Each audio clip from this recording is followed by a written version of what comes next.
اعوذ باللہ السمیع العلی العظیم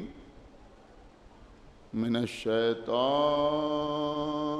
اللعین الرجیم بسم اللہ الرحمن الرحیم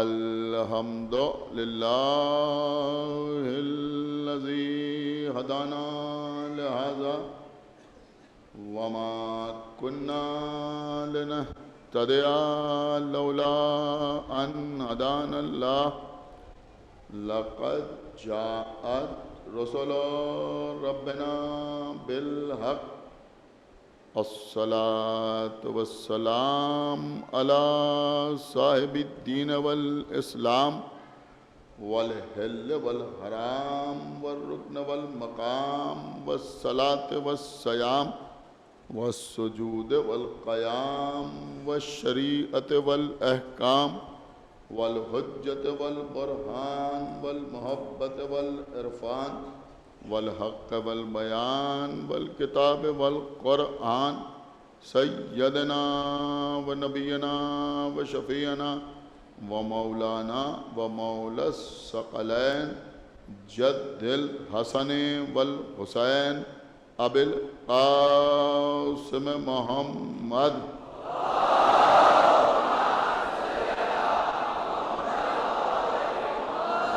وعلى اہل بیتہ الطیبین الطاہرین المعصومین المظلومین المنتخبین المنتجبین الذین اذهب اللہ عنہم الرجس وطهرهم تطهيرا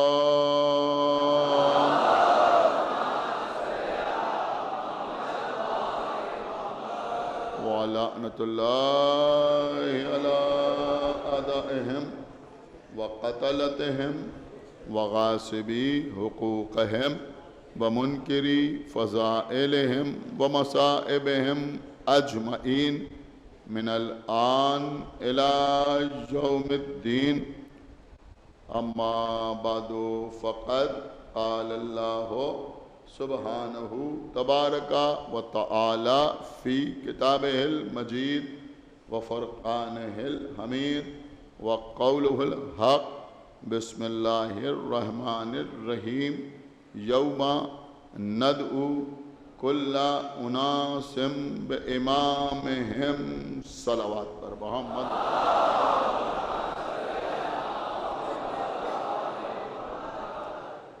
حضرت امام اور امت کے عنوان پر آپ سے گفتگو کا سلسلہ جاری و ساری رہا۔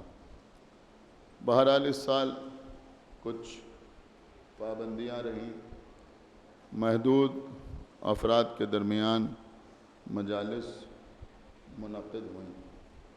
آپ حضرات نے نہایت صبر و ضبط کا مظاہرہ فرمایا اور اس بات کا ثبوت دیا کہ پڑھے لکھے افراد امام حسین کے عزادار ہوتے ہیں۔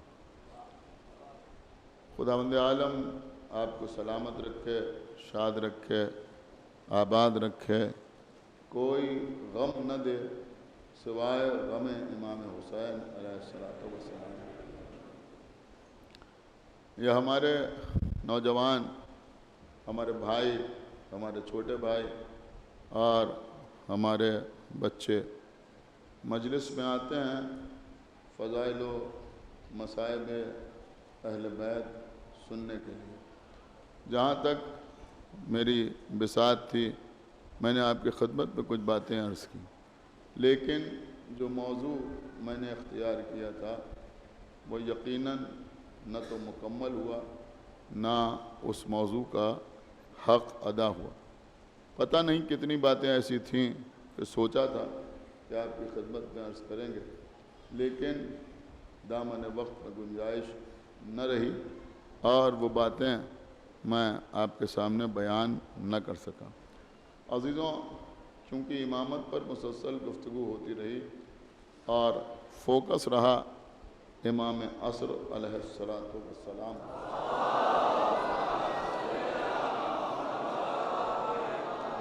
اس لیے کہ پیغمبر کی مشہور زمانہ حدیث ہے کہ من ماتا ولم یعرف امام زمانہ ماتا میتتن جاہلیہ، جس نے اپنے زمانے کے امام کو نہ پہچانا وہ جاہلیت کی موت مرے۔ لہذا ضرورت اس بات کی ہے کہ امام کے سلسلے میں معلومات فراہم رہیں اور ہم اپنے امام کے بارے میں جتنا جان سکتے ہوں اتنا جاننے کی کوشش کریں۔ اگر اس عشرے کو سننے کے بعد، ان 9 مجالس کو سننے کے بعد آپ حضرات میں یہ تحریک پیدا ہو کہ اور معلومات فراہم کریں، کتابوں کے ذریعے سے، انٹرنیٹ کے ذریعے سے امام کے سلسلے میں، تو میں سمجھوں گا کہ میری محنت قبول ہوئی اور میرے سامعین پر میری بات کا کچھ اثر ہوا۔ عزیزوں، بہت توجہ کے ساتھ آپ سماعت فرمائیں۔ دیکھیں، کسی شخص نے ہمارے اور آپ کے چھٹے امام جعفر صادق علیہ السلام سے یہ سوال کیا کہ مولا آپ یہ فرمائیں کہ اگر کوئی ہمارا مخالف ہم سے آپ کی امامت کے سلسلے میں بحث کرے، مناظرہ کرے، تو ہم اسے جواب کس طرح سے دیں؟ تو امام نے فرمایا کہ ہماری امامت اور ولایت کی دلیل کے طور پر ہمارے مخالف کے سامنے سورہ قدر کی تلاوت کرو۔ کس کی؟ سورہ قدر، اِنَّا أَنزَلْنَا، اس کی تلاوت کرو ہمارے مخالف کے سامنے ہماری امامت کی دلیل کے طور پر۔ کہا مولا یہ سورہ قدر سے آپ کی امامت کیسے ثابت ہوتی ہے؟ تو امام نے فرمایا کہ سورہ قدر سے ہماری امامت اس طرح سے ثابت ہوتی ہے کہ سامنے والے شخص سے کہو کہ پڑھو، وہ پڑھنا شروع کرے گا، بسم اللہ الرحمن الرحیم، اِنَّا أَنزَلْنَاهُ فِي لَيْلَةِ الْقَدْرِ۔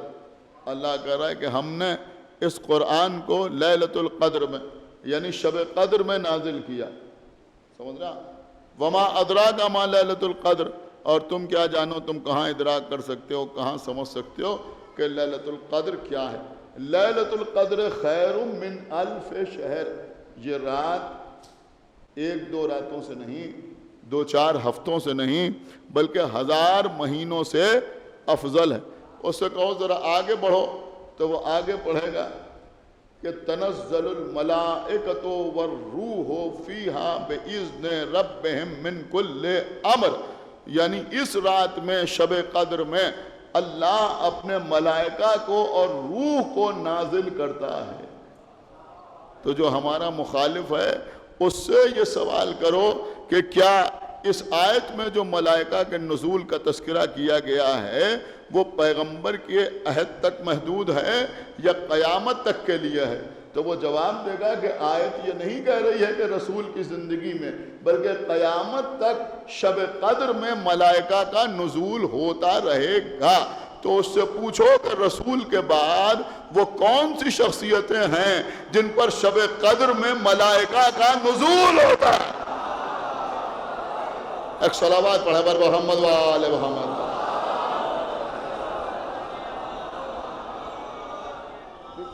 کم سے کم ایک پوری مجلس چاہیے ہے سورہ قدر کے سلسلے میں اور امام عصر کے سلسلے میں گفتگو کرنے کے لیے، لیکن میں اختصار کو پیش نظر رکھتے ہوئے جلدی سے اس سے آگے بڑھنا چاہتا ہوں۔ تو امام فرمانے کو اس سے پوچھو کہ کون ہے جس کے اوپر شب قدر میں ملائکہ نازل ہوتے ہیں؟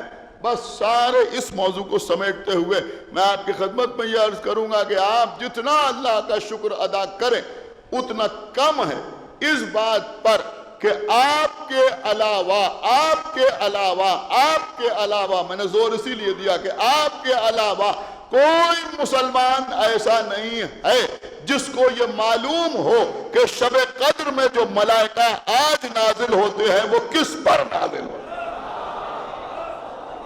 سمجھ رہا؟ ہم جانتے ہیں کہ ایک محمد پردہ غیب میں موجود ہے جس پر فرشتوں کا نزول شب قدر میں ہوتا ہے۔ دیکھیے عزیزوں، شب قدر میں ہمارے یہاں اہتمام ہوتا ہے انتظام ہوتا ہے، رمضان کی 23ویں رات میں خصوصی اہتمام ہوتا ہے۔ میں آپ کی خدمت میں عرض کروں، لوگ کہتے ہیں یہ 23ویں رات میں اتنا خصوصی اہتمام کیوں ہوتا ہے؟ دیکھیں یہ باتیں ان مجلسوں کے حوالے سے بچوں تک پہنچ جائیں تو بڑے کام کیا۔ سنیے گا، میں نے کہا بھائی 19ویں کی رات جو ہے اس میں بھی اعمال شب قدر انجام دیے جاتے ہیں، 21ویں کی رات میں بھی اعمال شب قدر انجام دیے جاتے ہیں، لیکن یہ 23ویں کی رات جو ہے اس میں اتنا زیادہ اہتمام کیوں ہے؟ اس کے اوپر اتنا زیادہ زور کیوں ہے؟ آپ کو معلوم ہے اس پر اتنا زیادہ زور اس لیے ہے کہ معصومین کی احادیث سے یہ بات وارد ہوئی ہے کہ امام کے ظہور کے تعین، آپ غور فرما، امام کے ظہور کے دن کا تعین اسی رات میں کیا جائے گا۔ صلوات محمد و آل محمد، اسی رات، یعنی رمضان کی 23ویں رات میں یہی وہ رات ہوگی کہ جب اس بات کا تعین کیا جائے گا کہ کون سی تاریخ ایسی ہے جس دن امام کا ظہور ہو۔ تو بہرحال عزیزوں، امام کا ظہور، دیکھیں آپ ایک جملہ اکثر لوگوں سے سنتے رہتے ہیں، آخر زمانہ۔ انہوں نے کہا آخر زمانہ میں ایسا ہوگا، آخر زمانہ میں ایسا ہوگا، یعنی علامات ظہور۔ بہت توجہ کے ساتھ سنیے گا، نہ معلوم کتنی علامات ظہور لوگ بیان کرتے ہیں، پوری کتابیں مرتب کی گئی ہیں علامات ظہور کے سلسلے میں۔ لیکن ایک بات میں اپنے بچوں کو بتا دوں کہ اس میں جتنی علامات بیان کی گئی ہیں سب حتمی نہیں ہیں۔ آپ میری بات سمجھے یا نہیں سمجھے؟ ساری علامات جو ہیں وہ حتمی نہیں ہیں۔ دوسرے ایک مسئلہ اور ہے، اس کو بھی آپ سمجھئے۔ جو آپ سنتے ہیں آخر زمانہ، تو آخر زمانہ کا مطلب کیا ہوا؟ آپ کو پتا ہے آخر زمانہ کا مطلب کیا ہوا؟ آخر زمانہ یہ 2021 سے شروع نہیں ہو رہا ہے۔ یہ جو معصومین کی احادیث میں آخر زمانہ آخر زمانہ آخر زمانہ ہے، اس کا مطلب کیا ہے؟ اب دیکھتا ہوں کون خاموش رہتا ہے۔ دیکھیں عزیزوں، آخر زمانہ کا مطلب یوں سمجھئے کہ زمانے سے امام نہیں ہوتا، امام سے زمانہ ہوتا۔ سن رہے ہیں آپ یا نہیں سن رہے؟ شاید آپ وہاں پہنچے نہیں۔ زمانے سے امام نہیں ہوتا بلکہ امام سے زمانہ ہوتا ہے۔ تو آخر زمانہ کا مطلب ہے ہمارے آخری امام کا زمانہ۔ صلوات اور پڑھ محمد و آل محمد۔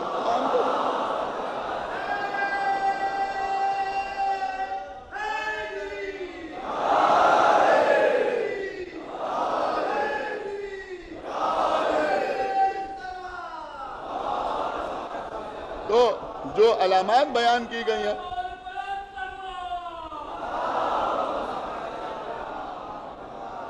دیکھیں آپ کو سمجھانا میرے کام ہے، اس لیے کہ بزرگ ساری باتیں مجھ سے بہتر طریقے سے جانتے ہیں، اس لیے میرے خیال میں بہت آسان لفظوں میں آپ کو سمجھا رہا ہوں۔ آخر زمانہ، آپ کو معلوم ہے علامات ظہور، اس میں یہ بھی تحریر ہے کہ آخر زمانہ میں بنی امیہ اور بنی عباس کی حکومتوں کا خاتمہ ہو جائے گا۔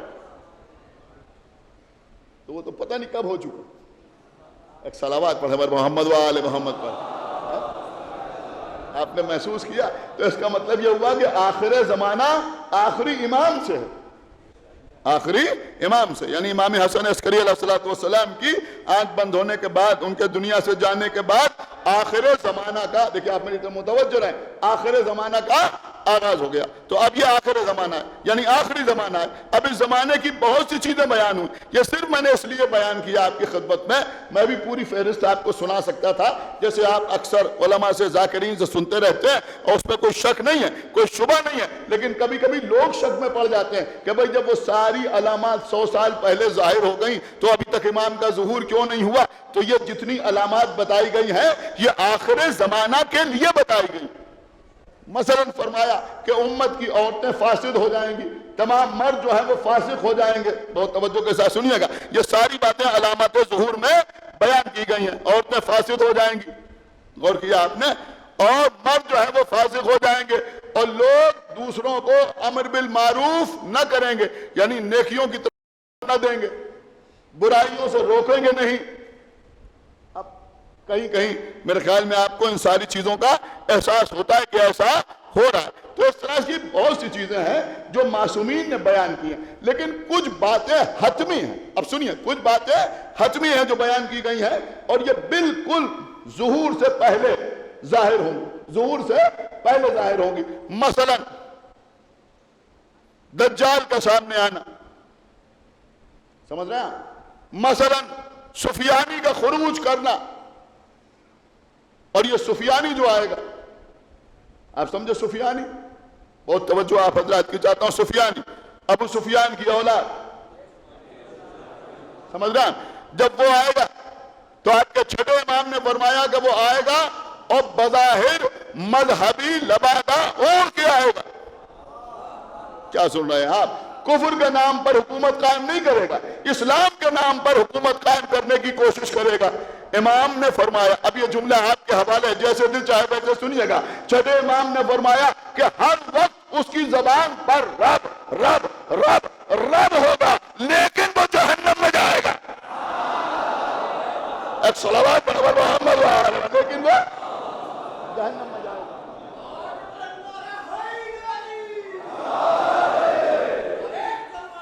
اس کے علاوہ ندائے آسمانی، آسمان سے ایک ندا آئے گی، اور جب آسمان سے ندا آئے گی تو امام ظہور فرمائیں گے۔ لیکن عزیزو، ایک بہت خاص علامت ظہور کی جو بیان ہوئی ہے، جس کو اکثر لوگ خدا جانے کیوں اوائڈ کرتے ہیں اور بیان نہیں کرتے، لیکن میں پوری ذمہ داری کے ساتھ آپ کی خدمت میں عرض کر رہا ہوں۔ آپ کو پتا ہے وہ کیا ہے؟ آپ کے چھٹے امام نے ارشاد فرمایا کہ ہمارے قائم کا، اب سارا مجمع سنیں بہت غور سے، کہ ہمارے قائم کا ظہور اس وقت ہوگا جب کچھ لوگ یہ کہنے لگیں گے کہ اب ہمیں آل محمد کی ضرورت نہیں۔ ایک صلوات پر محمد و آل محمد پر۔ نہیں، جو سننے کا حق تھا شاید وہ آپ نے ادا نہیں کیا۔ جب کچھ لوگ یہ کہنے لگیں گے کہ اب ہمیں آل محمد کی ضرورت نہیں ہے۔ اب آج کے ماحول میں ذرا امام کی اس حدیث کے اوپر غور کریں کہ قائم کا ظہور اس وقت ہوگا جب کچھ لوگ یہ کہنے لگیں گے کہ اب ہمیں آل محمد کی ضرورت نہیں ہے، ان کی اب ہمیں ضرورت نہیں ہے۔ آپ مجھے بتائیے کون لوگ ہوں گے جو کہیں گے؟ سن رہا ہے یہ مجمع یا نہیں سن رہا؟ یہ کون لوگ ہوں گے جو یہ کہیں گے کہ اب ہمیں، جملہ بھی یہی ہے کہ اب ہمیں آل محمد کی ضرورت نہیں ہے؟ ظاہر سی بات ہے وہ کفار نہ ہوں گے۔ سنی نہیں رہا میں کیا عرض کر رہا ہوں؟ وہ مشرکین نہیں ہوں گے، وہ یہود و نصارہ نہیں ہوں گے، ان کا تو کبھی تعلق نہیں رہا۔ ہو سکتا ہے اس مجمع میں کچھ لوگ سوچ رہے ہوں کہ یہ غیر شیعہ حضرات کے لیے کہا گیا ہے۔ نہیں ابھی تو، لیکن میں پڑھ رہا ہوں پوری ذمہ داری کے ساتھ، یوں ہی نہیں کہہ رہا۔ سنیے، لوگ سوچتے ہیں غیر شیعہ حضرات کے لیے کہا گیا ہے، یہ آخر زمانہ کا تذکرہ ہے۔ وہ تو وہ ہے جنہوں نے نبی کے سامنے کہہ دیا تھا حسبنا کتاب اللہ۔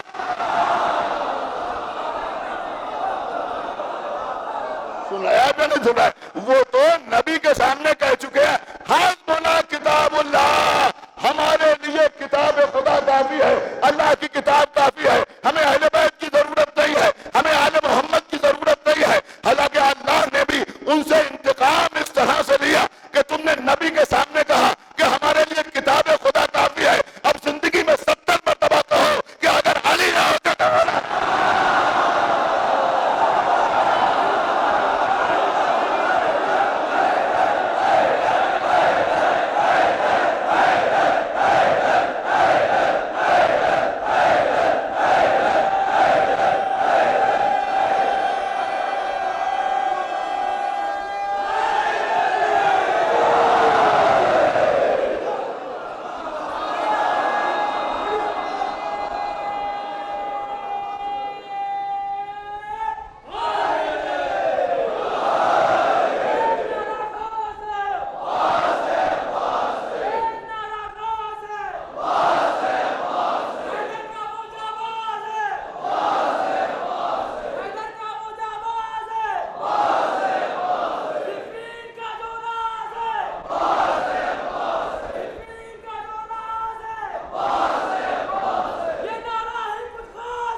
تو وہ تو پہلے ہی کہہ چکے کہ ہمیں آل محمد کی ضرورت نہیں ہے، وہ تو پہلے ہی کہہ چکے تھے کہ سوچ سمجھدار بندہ میرے سامنے بیٹھا ہوا ہے، یہ نہ سمجھیں گے تو کون سمجھے گا، وہ تو پہلے ہی کہہ چکے کہ ہمیں آل محمد کی ضرورت نہیں ہے۔ تو اب آخر زمانہ میں لوگ کہیں گے کہ ہمیں اہل بیت کی ضرورت نہیں ہے، یہ لوگ کون ہوں گے؟ اب سمجھے یہ کون لوگ ہوں گے؟ یہ وہ لوگ ہوں گے جو مجمع کے سامنے آگے کہتے ہیں اب خیبر کی ضرورت نہیں، اب خیبر بیان کرنے کی ضرورت نہیں۔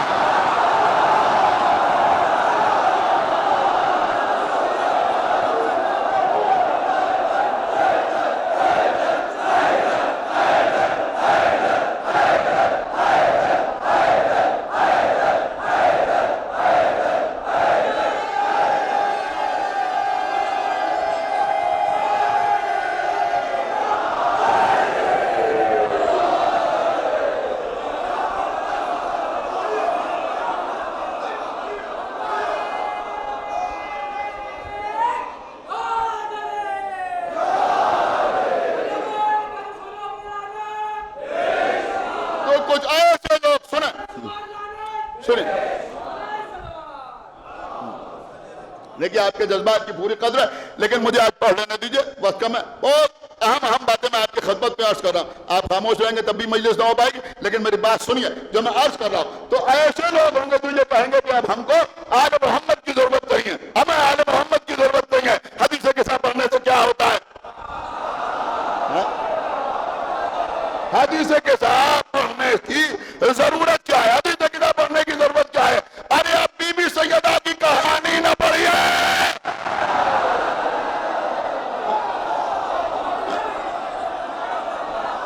سمجھ رہا؟ ایک صلوات علی محمد و آل محمد، یہ نہ کیجئے، وہ نہ کیجئے۔ دیکھیے ہم جانتے ہیں، اچھی طرح جانتے ہیں کہ تبلیغ کی ضرورت ہے، بے شک تبلیغ کی ضرورت، اور ممبر سے تبلیغ نہ ہوگی تو کہاں سے ہوگی؟ ممبر سے تبلیغ نہ ہوگی تو کہاں سے ہوگی؟ کہاں سے تبلیغ ہوگی؟ کسی ممبر سے تبلیغ ہوگی؟ یہی فرش اعلیٰ ہے جہاں بے نمازی آتا ہے نمازی بن کے جاتا ہے،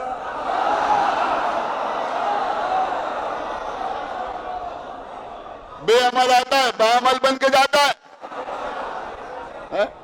ارے بھیا یہ حسین کا شفا خانہ ہے، بیمار آتے ہیں اچھے ہو کے جاتے ہیں۔ تو تبلیغ کیجئے، بہت اچھی بات ہے تبلیغ کی، لیکن بھیا جو یہاں صاحبان اولاد بیٹھے ہیں وہ میرے خیال میں میری بات کو زیادہ اچھی طرح سمجھ سکتے ہیں کہ آپ بچے پر تنبیہ ضرور کیجئے، ضرور تنبیہ کیجئے، لیکن اتنا زیادہ نہ ڈانٹیے بچے کو کہ وہ یوز ٹو ہو جائے۔ بہت دور کی بات میں آپ کی خدمت میں عرض کر گیا، غور ہی نہیں کیا میں کیا عرض کر رہا ہوں۔ اتنا زیادہ نہ ڈانٹیے کہ وہ بچہ یوز ٹو ہو جائے کہ ابا تو یہ کہتے ہی رہتے، اور کر رہے ہیں اماں تو یہ کہتی ہی رہتی، اب اس کے اوپر کسی بات کا اثر ہی نہیں ہوتا۔ تو یہاں بھی بچے کو اوپر تنبیہ ضروری ہے، اس لیے کہ اگر بچوں کا کنٹرول ہم نہ کریں گے تو بچے بے بہرا ہو جائیں گے، لیکن اس کی بھی ایک حکمت ہوتی ہے یا نہیں ہوتی؟ تو ایسے ہی عزیزوں کچھ ایسے لوگ آ گئے ہیں جو کیا میں آپ کی خدمت میں عرض کروں، ارے بھیا قوم میں تبلیغ کرو، قوم کا جینا حرام نہ کرو۔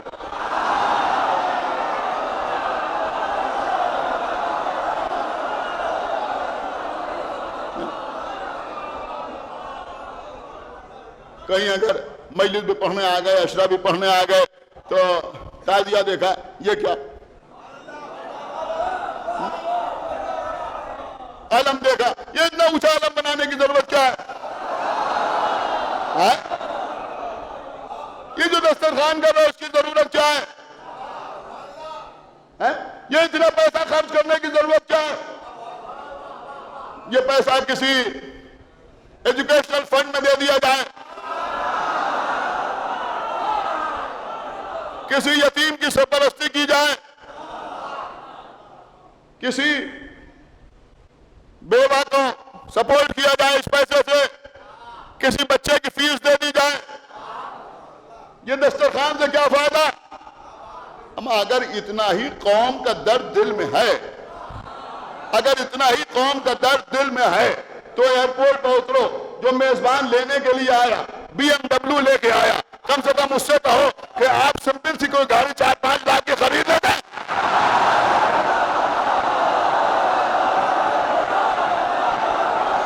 کام دو نا۔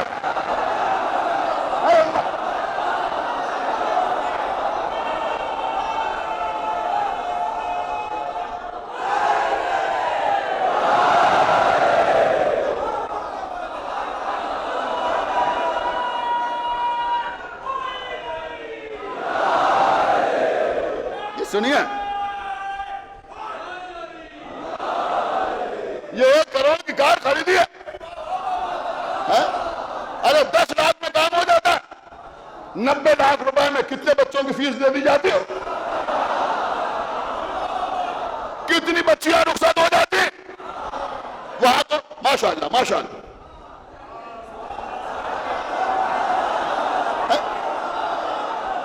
سارے گدھوں کی نگاہیں جو ہے وہ عزاداری پہ ہیں۔ یہ کیسے اور یہ کیسے اور یہ کیسے اور یہ کیسے؟ لیکن ایسا ہی نہیں پڑھ رہا ہوں، دل دکھتا ہے تو میں پڑھتا ہوں۔ علماء کا احترام سراخوں پر، اور یہ عزاداری کے سلسلے میں ہم آپ کو جو کچھ سناتے ہیں یہ علماء ہی نے لکھا ہے، یہ کہیں الگ سے نہیں آیا۔ یہ جو کچھ ہم 9 دن سے آپ کو پڑھ کے سنا رہے ہیں یہ میر شمس الدین نے خود نہیں لکھا ہے، ہاں ڈائری پہ لکھا ہے۔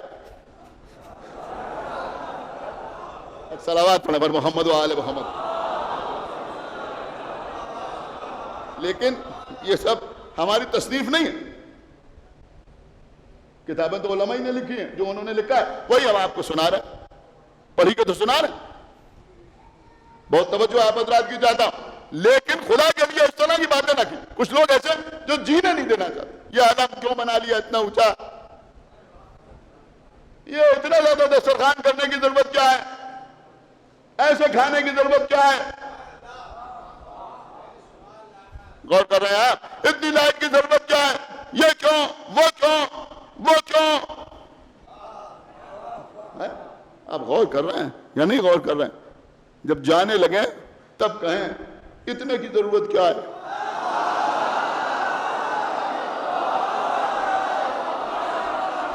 ایک صلوات برابر محمد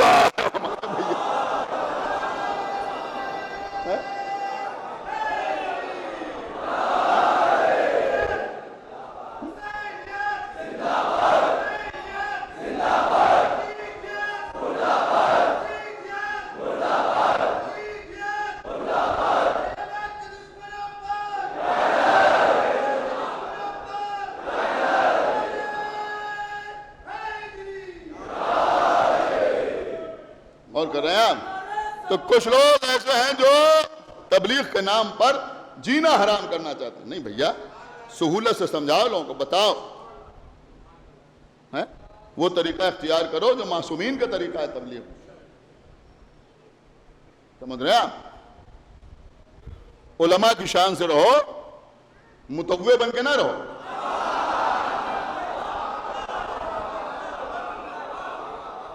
بہرحال تو یہ علامت ظہور، بہت سی چیزیں، لیکن ایک یہ بھی علامت ظہور، اور ایک علامت جو بیان کی معصوم نے وہ یہ بیان کی کہ امام کا ظہور اس وقت ہوگا کہ جب ندائے آسمانی، آسمان سے آواز بلند ہو۔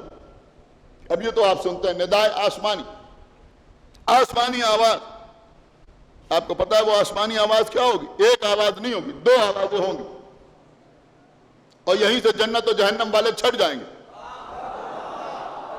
دیکھیے لوگ کہتے ہیں صاحب خالی امام کے ظہور کی دعا کرنا کافی نہیں ہے، اپنے کو تیار کرنا ضروری ہے۔ بے شک تیار کرنا ضروری ہے، عملی طور پر بھی اپنے کو تیار کرنا ضروری ہے، اور ذہنی طور پر بھی اپنے کو تیار کرنا ضروری ہے۔ کانسیپٹ ہمیشہ کلیئر رکھیے، بہت توجہ آپ حضرات کی چاہتا ہوں، ہمیشہ ذہن میں کانسیپٹ کلیئر رکھیے۔ ہمیشہ آپ شیعہ ہیں، آپ امام کا انتظار کر رہے ہیں، لہذا کبھی کہیں کوئی شک، کوئی شبہ نہ رہ جائے۔ کیا سن رہے ہیں آپ؟ جنگ صفین میں حق پہ کون تھا، باطل پہ کون تھا، کوئی شک نہ رہے۔ کیا سن رہے ہیں آپ؟ جنگ جمل میں یہ لائق احترام ہے، یہ وہ لائق احترام ہے۔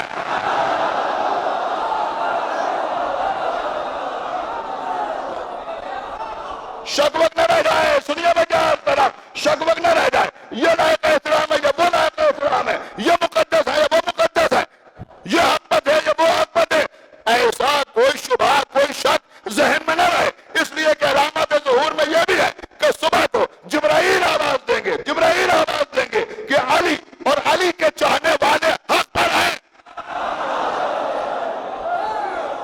سن رہے آپ نہیں سن رہے؟ اور اس کے تھوڑی دیر کے بعد ابلیس آواز دے گا کہ فلاں، سنا ہے کہ نہیں سنا؟ فلاں، اور اس کے ماننے والے حق پر ہیں، اس کے ماننے والے حق پر ہیں۔ تو ابھی سے مزاج یہ بنائیے کہ علی کے مخالف کی تعریف کرنے والے کو رد کرنا نہیں ہے۔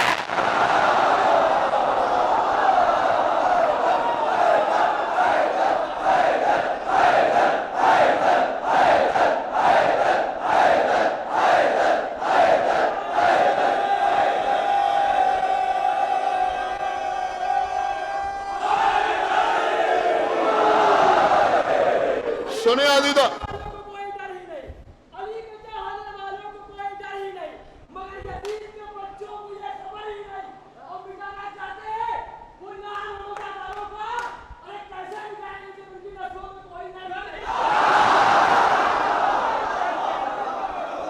سنیے میری بات، میں کیا عرض کر رہا ہوں؟ جبرائیل کی آواز آئے گی، کیا آواز آئے گی؟ کہ جبرائیل کی آواز آئے گی کہ علی اور علی کے چاہنے والے حق۔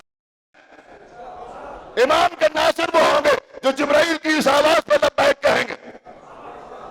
کیا سننا ہے آپ بھائی؟ خدا کے لیے بہت توجہ کے ساتھ سنیے گا، جو جبرائیل کی اس آواز پہ لبیک کہیں گے، اگر کسی دوسرے کے نام کے ساتھ ابلیس آواز دے گا تو وہ حق پہ ہے۔ کیا سن رہا ہے یہ مجمع؟ اب دیکھو کون خاموش رہتا ہے؟ جو بھیا کوئی بھی ابلیس کی آواز سن کے گمراہ ہو لیکن مجلس میں علی حق کا نعرہ لگانے والے رہے۔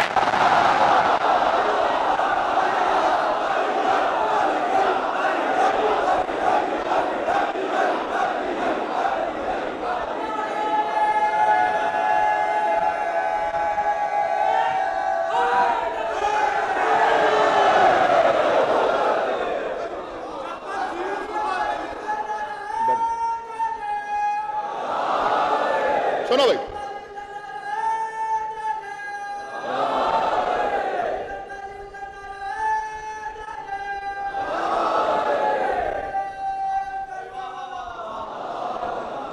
دیکھیں میں نے تو پہلے ہی آپ کی خدمت میں عرض کر دیا کہ یہ موضوع بالکل مکمل نہیں ہوا، اس کا حق بالکل ادا نہیں ہوا۔ انشاءاللہ آگے موقع ملا تو ہو سکتا ہے کسی سلسلہ مجالس میں آپ کے سامنے کچھ باتیں جو رہ گئی ہیں وہ عرض کر دوں۔ اب عزیزو سنیے، اب دل چاہ رہا ہے میرا ایک دو چیزیں علامات ظہور میں نے آپ کی خدمت میں عرض کر دی، تو جبرائیل کی آواز آئے گی۔ جب جبرائیل کی آواز ہے سمجھ لینا کہ مہدی کا ظہور ہونے والا، پھر امام تشریف لائیں گے۔ ہمارے امام کی شان کیا ہوگی؟ اللہ اکبر۔ دیکھیں اب یہ امتحان سماعت کا امتحان نہیں، محبت کا امتحان۔ اپنے آخری امام سے کتنی محبت ہے؟ سنیے، جب امام تشریف لائیں گے تو ہمارے چھوٹے امام نے ارشاد فرمایا کہ ہمارا قائم جب ظہور کرے گا اب وہ تشریف لائیں گے تو ایک ابر ان کے سر پر سایہ فگن ہوگا۔ سن رہے ہیں آپ؟ ایک ابر ان کے سر پر سایہ فگن ہوگا، جیسے محمد کے سر پر سایہ فگن رہتا تھا۔ یعنی جب رسول چلتے تھے تو ایک ابر ان کے سر پر رہتا تھا، جب امام آئیں گے تو یہاں بھی ایک ابر ان کے سر پر سایہ فگن رہے گا، لیکن ایک فرق ہوگا۔ فرق کیا ہوگا؟ کا فرق یہ ہوگا کہ ابر سایہ فگن ہوگا اور اس ابر سے، اس بادل کے ٹکڑے سے آواز آ رہی ہوگی، ہاذا مہدی، ہاذا مہدی۔ تو خدا کے لیے بیدار ہوئیے، ابر کے ٹکڑے سے آواز آ رہی ہوگی، ہاذا مہدی، ہاذا مہدی، ہاذا مہدی۔ یہ آواز کیا ہے؟ ہاذا مہدی۔ کچھ آپ کو یاد آیا؟ بتایا جائے گا یہ محمد کا دانشیل ہے لیکن قدیر والا ہے۔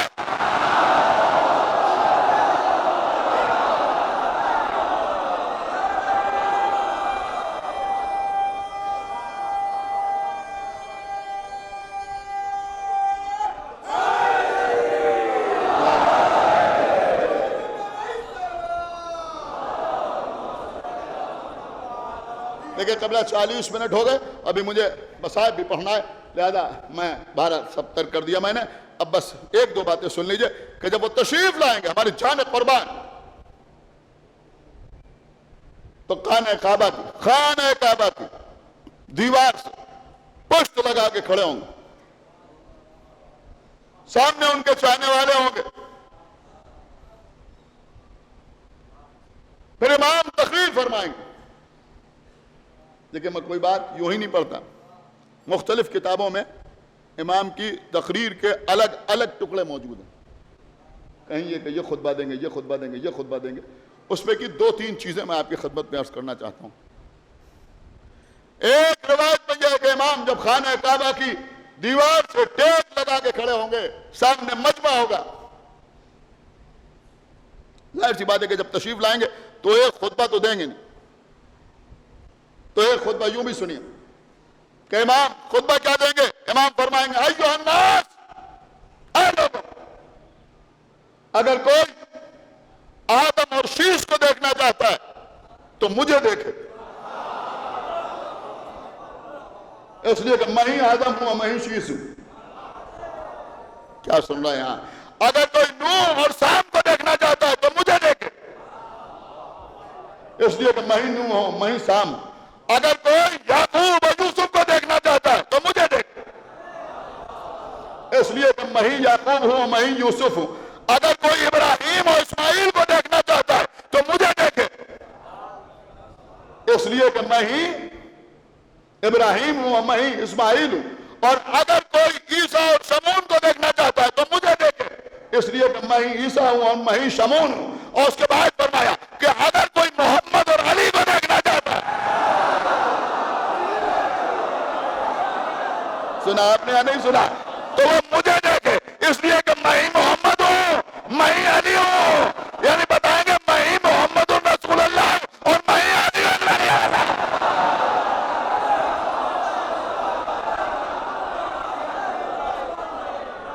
ایک صلوات اور مرحبا محمد و آل محمد۔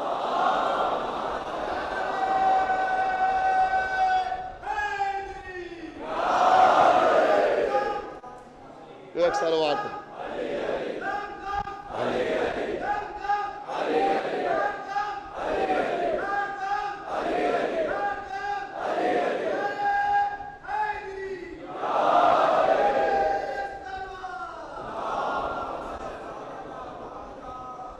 سن رہے ہیں؟ تو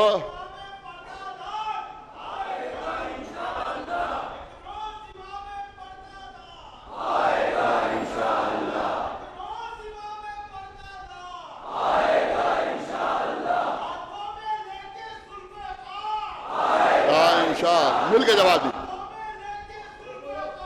آئے گا انشاءاللہ۔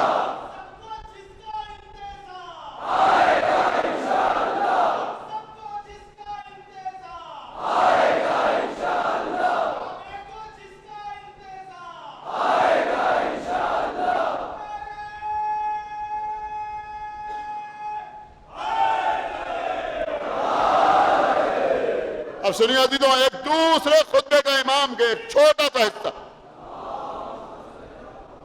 حصہ سنیے، اور انشاءاللہ کوئی امام کا چاہنے والا ایسا نہ ہوگا جو محسوس کرے گا تو محظوظ نہ ہوگا کہ امام جب خانہ کعبہ کے قریب لوگوں سے بیعت لے رہے ہوں گے تو بیعت لینے سے پہلے امام، آپ کے امام، آخری امام، ہمارے امام، کائنات کے امام، انبیاء کے امام، رسولوں کے امام، اولیاء کے امام، اوصیاء کے امام، فرشتوں کے امام، سنا آپ نے؟ ہاتھ آگے بڑھائیں۔ اول تو سب سے پہلے بیعت کرنے والے جبرائیل ہوں گے، سب سے پہلے بیعت کرنے والے جبرائیل ہوں گے۔ امام اپنا ہاتھ سامنے کریں گے، دائنا ہاتھ امام کے سامنے ہوگا، ساری کائنات دیکھ رہے ہوگی۔ دیکھیں آپ میری طرف دیکھیں، اب آپ کو لطف آتا ہے یا نہیں آتا یہ آپ جانیں۔ امام ہاتھ آگے بڑھائیں گے، اور اس کے بعد جب امام ہاتھ آگے بڑھائیں گے تو امام کے ہاتھ سے ایک نور کا پنجہ برآمد ہوگا۔ سرمایہ خدا کے لیے بیدار ہو کے سنیے، امام کے ہاتھ سے ایک نور کا پنجہ برآمد ہوگا جو امام کے ہاتھ کے اوپر آ کر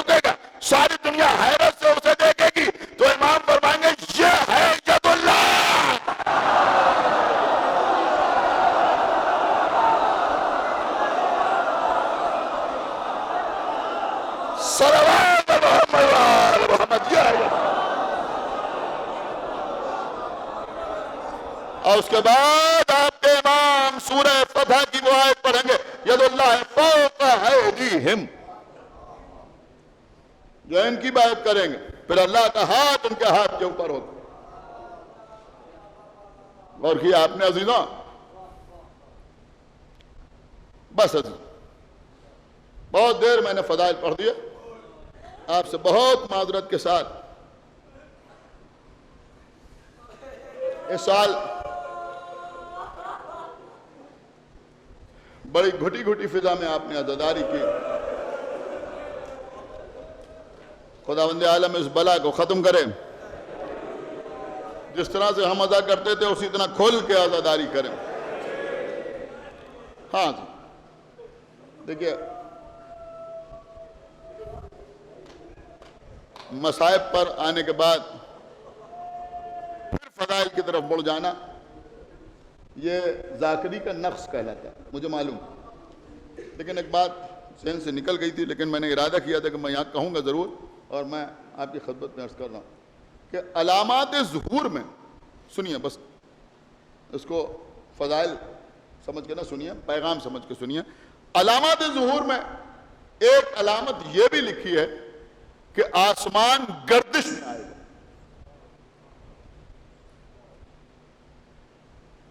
کسی نے سرکار صادق آل محمد سے پوچھا،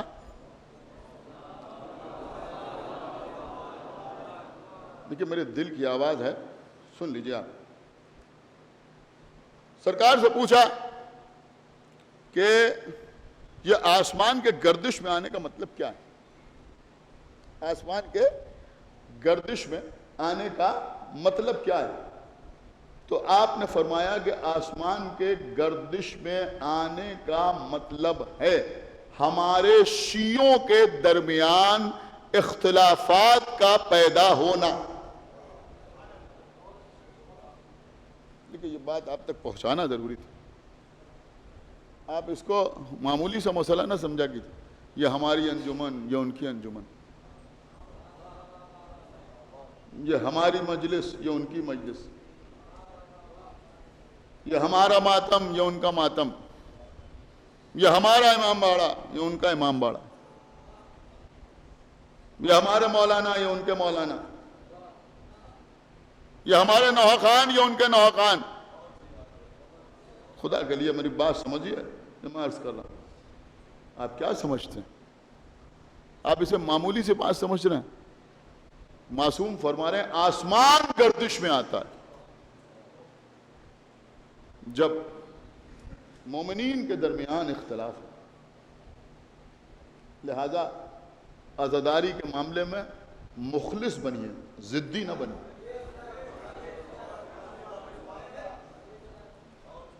ضدی نہ بنیے۔ دیکھیں عزاداری تو ختم نہ ہوئی، نہ ختم ہوئی ہے نہ ختم ہو، بات کڑوی ہے مطلب میں کہہ رہا ہوں، لیکن جو لوگ عزاداری کے معاملے میں بھی انا کا شکار ہوئے کہ پہلے ہمارا تعزیہ نکلے گا، ان کی ڈیوڑیاں ویران ہو گئی۔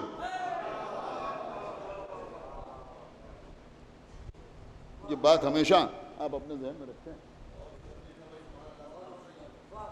عزاداری ختم نہیں ہوئی، رجواڑے ختم ہو گئے، اب ان کی اولادیں بدرم سلطان بود کے علاوہ کوئی حیثیت نہیں رکھتی۔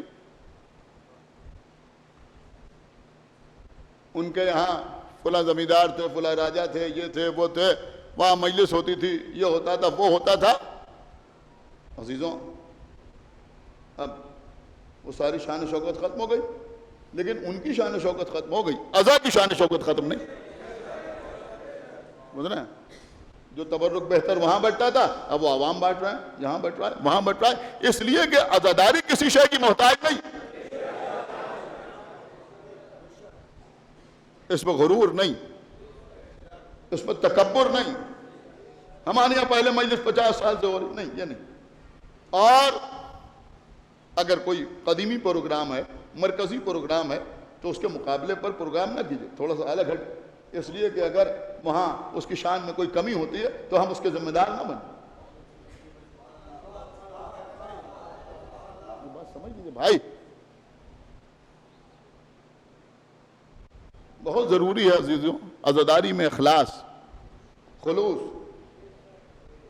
ہم مجلس میں جائیں تو یہ سوچ کے نہ جائیں کہ میثم زیدی کی مجلس میں جا رہے ہیں، یہ سوچ کے جائیں مولا حسین کی مجلس میں جائیں۔ یہ جذبہ پیدا کرنے کی ضرورت ہے بھائی۔ میں بار بار یہ بات کہتا ہوں کہ اختلاف رائے کوئی بری بات نہیں ہے۔ نظریات کا اختلاف وہیں ہوتا ہے جہاں کوئی نظریہ ہوتا ہے۔ جہاں کوئی نظریہ ہی نہ ہو وہاں نظریات کا اختلاف کیا ہوگا؟ عرش ہلتا ہے جب مومنین کے درمیان اختلافات ہوتے ہیں۔ خدا آپ کو سلامت رکھے۔ اگر کسی کو میری بات بری لگی ہو تو آج 9 محرم ہے، میں قاضی عباس کے حوالے سے آپ سے معذرت چاہتا ہوں۔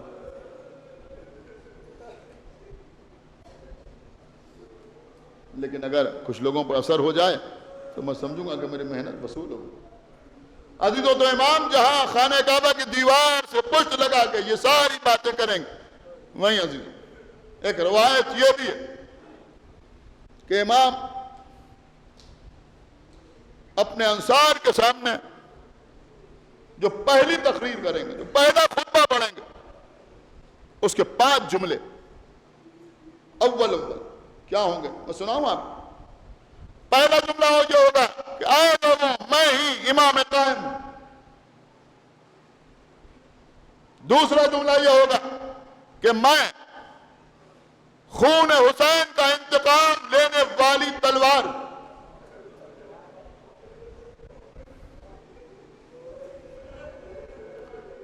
تیسرا جملہ یہ ہوگا کہ میں اس کا بیٹا ہوں جسے کربلا میں پیاسا مارا۔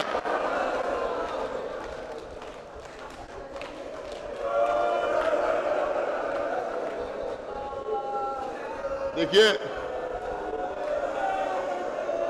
میں آپ کو کسی ذاکر کی مجلس نہیں سنا رہا ہوں، امام کی مجلس سنا رہا ہوں۔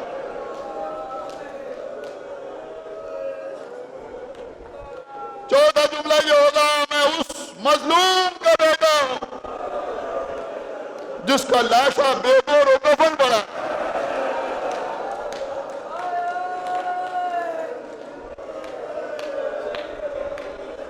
پانچواں جملہ امام کا یہ ہوگا کہ میں اس بے کس کا بیٹا ہوں جس کے لاشے کو گھوڑوں کی ڈانٹوں سے بامار کر دیا۔ امام خود بھی روئیں گے۔ اور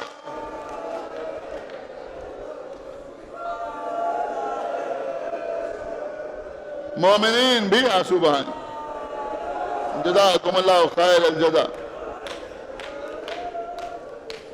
دیکھیے عزیزوں آج 9 محرم ہے، ماشاءاللہ آن لائن آف لائن سب ملا کے کافی لوگ مجلس سن رہے ہیں۔ عزیزوں ہم مولا عباس کے حوالے سے آپ سے گزارش کرتے ہیں، آپ کے جذبات کی قدر ہے۔ جب تک مجلس ختم نہ ہو جائے ماتم شروع نہ کیجیے گا۔ ہمیں مجلس پڑھ لینے دی، مصائب پڑھ لینے دی، زندگی کا بھروسہ نہیں۔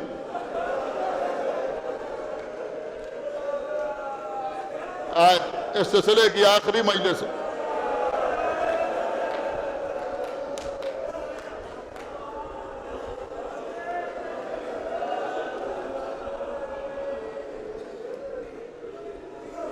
جب تک مصائب تمام نہ ہو تھوڑا سا صبر سے کام لیجئے، پڑھ لے ہم مصائب۔ ابتدا کروں، آج آقا حسین کی رخصت پڑھی جاتی ہے۔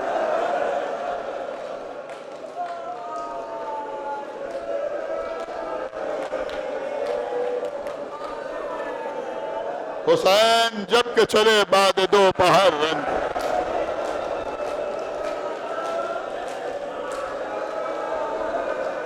نہ تھا کوئی جو سنبھالے رکاب توسن کو۔